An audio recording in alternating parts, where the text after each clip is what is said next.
What is going on in Ukraine now is bad and a tragedy for the Ukrainian people. But of course, a full-fledged war between NATO and Russia will be even worse. Therefore, we need to ensure that this doesn't evolve into a full-fledged war in Europe. And we do that partly by being very clear that NATO and NATO allies are not party to the conflict. What we do is to support Ukraine. But we don't have NATO troops in Ukraine, we don't have NATO planes in the air, but we provide support to Ukraine. That is not to be party to the conflict. Ukraine has the right for self-defense. That is enshrined in the UN Charter, that every nation that is attacked has the right to defend themselves. And we are supporting Ukraine in upholding that right. So we are not party to the conflict. We see that Russia is trying now to portray this conflict as a war between Russia, NATO, the West. No, it's not a war between NATO and Russia. It's a war of aggression by Russia against Ukraine. And we are supporting Ukraine in defending themselves. That doesn't make us a party to the conflict. It's important that we convey that message. But then, of course, we are also preventing escalation of the conflict into NATO territory by sending a very clear message that if a NATO ally is attacked, then they will trigger the response from the whole alliance. And we have done so by increasing significantly the presence of NATO troops, especially in the eastern part of the alliance, in the Baltic countries, but also in Poland, Romania, Slovakia, in the eastern part of the alliance.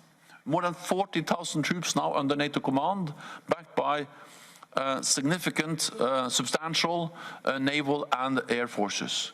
And we do so not to provoke a conflict, but to prevent the conflict. NATO's task is to preserve peace. That's the main task of the whole alliance. We are a defensive alliance. But by increasing our presence, we are making sure that there is no room for miscalculation, misunderstanding in Moscow about our willingness, our preparedness to defend every inch of NATO territory. And as long as that is clear, NATO allies will not be attacked and the conflict will not escalate. Because we are there to protect each other, and by standing together, we are safer and stronger. So these are the two main tasks of NATO: to ensure that we support Ukraine, to do whatever we can to prevent escalation, both escalation into a nuclear conflict in Ukraine, but of course also escalation beyond Ukraine involving NATO allies and Russia. Let me add one more thing, and that is that I think what we have seen throughout this conflict is the importance of the transatlantic bond, North America and Europe standing together, and American leadership. Of course, European allies have stepped up, and European allies are doing more, but we see that the strength of the United States, but also supported by Canada, makes a huge difference. And therefore, I think that the war in Ukraine just highlights once again that North America and Europe have to stand together. That's the best way to preserve peace and prevent further conflict or escalation of the conflict. We are working closely with the European Union. I think we see how the European Union and NATO are complementing each other. European Union has done a lot to provide support to Ukraine, to implement sanctions, and of course, together with NATO allies, not being NATO members, EU members, of course, this is a strong and united response from North America, from Europe, but also actually with partners all around the world to ensure that Putin is not rewarded by using force against an independent sovereign nation.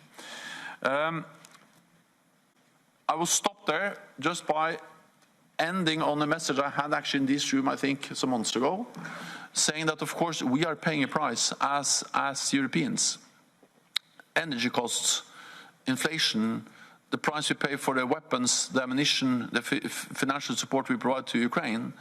But But while our support is measured in money, the price the Ukrainians are paying is measured in blood. And therefore we need to be prepared for a hard winter, be prepared to continue to provide support, because the alternative to not provide support to Ukraine, then we risk to pay a much higher price. Then we really risk a dangerous situation in Europe that will also make us even more vulnerable.